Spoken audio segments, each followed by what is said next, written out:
Ladies and gentlemen, hey, hi, how you doing? Welcome back to the channel. Thank you so much for stopping by. We oftentimes talk about the absolute best, the best here in Warzone on the channel, right? The top meta weapons, the most dominant or overpowered ones. But I also see a lot of people asking, Zach, what should I be using if I don't really care about using the best guns? I just want to use something that works well, that maybe is slept on. Maybe it's a bit underrated or off meta.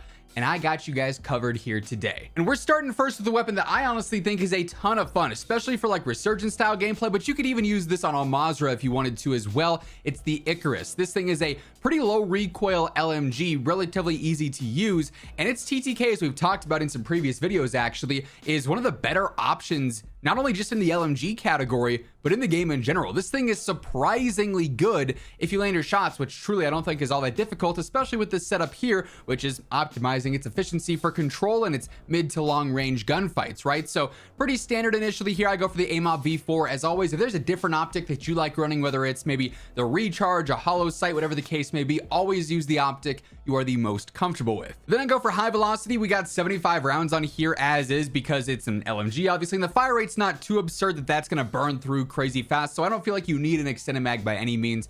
So high velocity, obviously, just going to make it a bit more consistent feeling over the mid to long range. Ripper underbarrel is going to help out with that better stabilization and stability, which makes the weapon more predictable and accurate over long range because there's less RNG in that sway. Echoless 80 suppressor, this is a lighter one, so it's just going to give you some better range and some better velocity. No added control here, but its ADS penalty is not going to be as crazy as some of the heavier suppressors like Harbinger, for instance. But if you wanted to upgrade to this, you absolutely could. And then lastly, I go for the Cold Forge barrel. This just gives you some better range and some better velocity. Again, just making it a bit more consistent over the mid to long range fights and helping out extending those damage drop-offs a little bit as well. So absolutely a super slept on weapon. You know, people look at the LMG category and jump to the RPK, they jump to the RAP.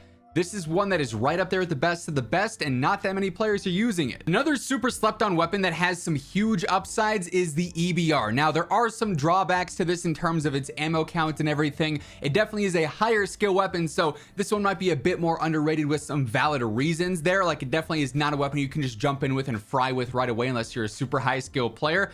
But when it comes down to it, the EBR has some insane damage, and if you're accurate with it, it's going to reflect that in game. You're going to be able to melt through players over extremely long distances if you can consistently stay on target in long range gunfights. So this setup is ideally meant to help out a little bit there. Now for semi-auto long range guns, I really like the 3.4 times Schlager optic, but again, if you have a different one that you like more, feel free to run that. 20 round mag on here, just your basic extended mag. That's the max here though, and if you're spamming, you could run out of that pretty quick. Now, truly, you got a couple of options between ammo, underbarrel, and barrel setups here.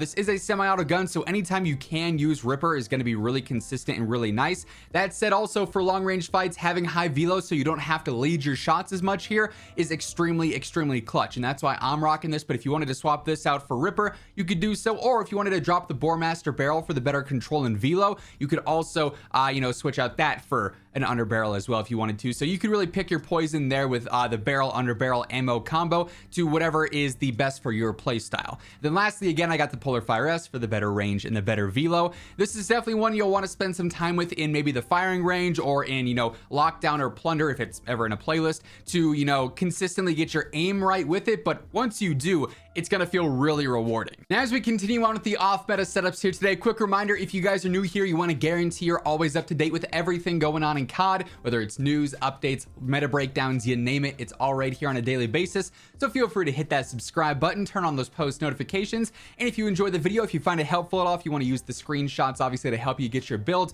would be seriously appreciated if you do me a favor and drop a like on the video as well, as it does really help grow the channel. And I know we're talking off meta here, but if you're looking for the true meta, look no further than Gamer Advantage glasses. You guys, of course, always see me rocking these. They are constantly coming out with new frames, new styles, new colorways to match whatever you might need them for. But if you're someone who's looking at screens for long periods of time, these are game changers, truly. If you get headaches, if you're trying to sleep better at night, if you got eye strain because you're working, doing school, playing games, whatever the case may be, do yourself a favor, pick up a pair of frames. They offer prescription or regular lenses, and if you throw in code immortal at checkout, you'll get a nice little discount on your order. Link for that will be down in the description below. Now, another marksman rifle actually that I feel like is super underrated, but again has some huge upsides, is the Tempus Torrent. This is a pretty versatile weapon, honestly. You could build it for some more close range, mid range, almost like FAL sniper support style gameplay. You could also use it for mid to long range, which is where this setup is mainly focused here, but you could really change things up a lot depending on how you want it to feel,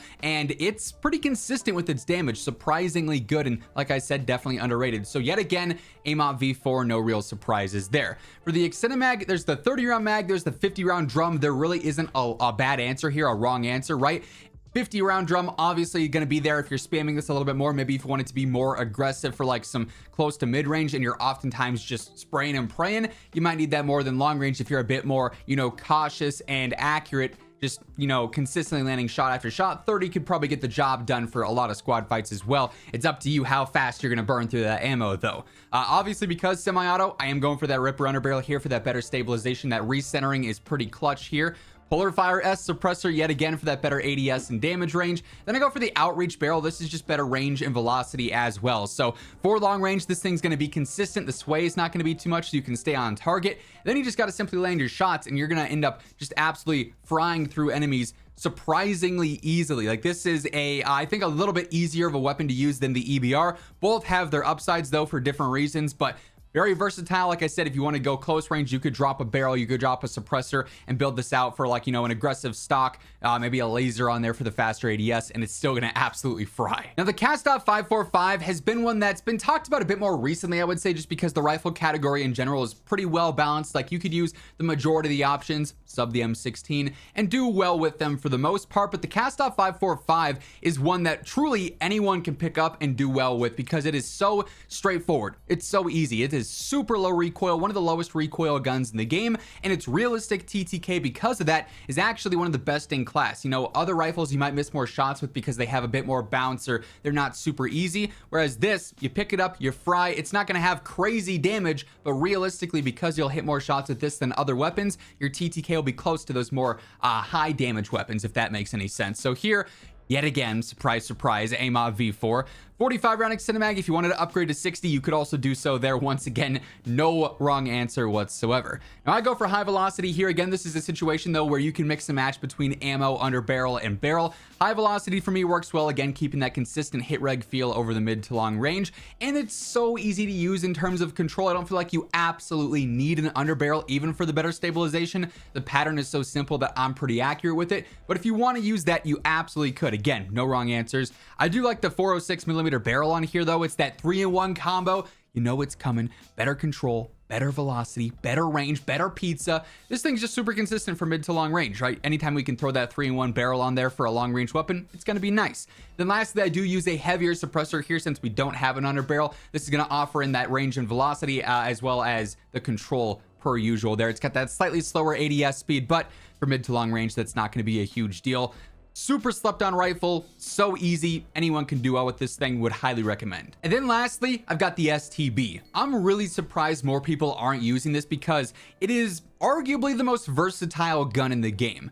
This is a long range based build because I feel like that's where I really like to use it, but you could build this thing out for close range as an AR SMG hybrid and make it like an upgraded version of the MX9. You can build this out for sniper support and it's going to be great there. You can build it out for long range like we have in this video, and it's going to be great here as well. It's you know, true TTK is actually one of the best in class as well, and it's also ridiculously easy to use. So not only do you have a faster TTK already, but then low recoil, and this thing's upsides are absolutely phenomenal. Now its limitation here is that 42 round mag.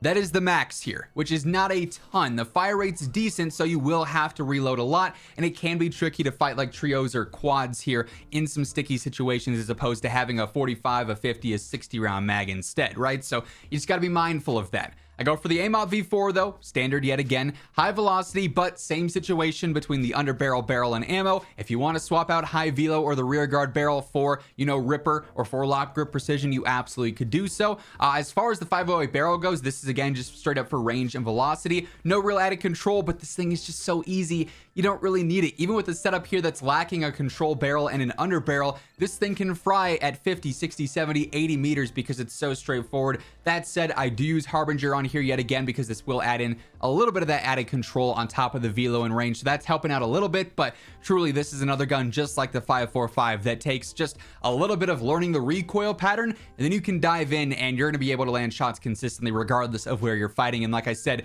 if you want to build this out to be more aggressive, dropping the muzzle and barrel and throwing on some speed-based attachments for sniper support or for close range, it's gonna do well there too. Like, this thing is sort of a do-it-all rifle. And that being said, that's gonna wrap things up for this video. If you guys enjoyed it, if you found it helpful, do me a favor, drop a like on it, would be really appreciated. And if you're new here, you want to guarantee you're always up to date with all things going on in COD, be sure to hit that subscribe button on your way out as well. But once again, thank you so much for tuning in, and until next time, take it easy, have an awesome rest of your day, and I'll catch you guys later.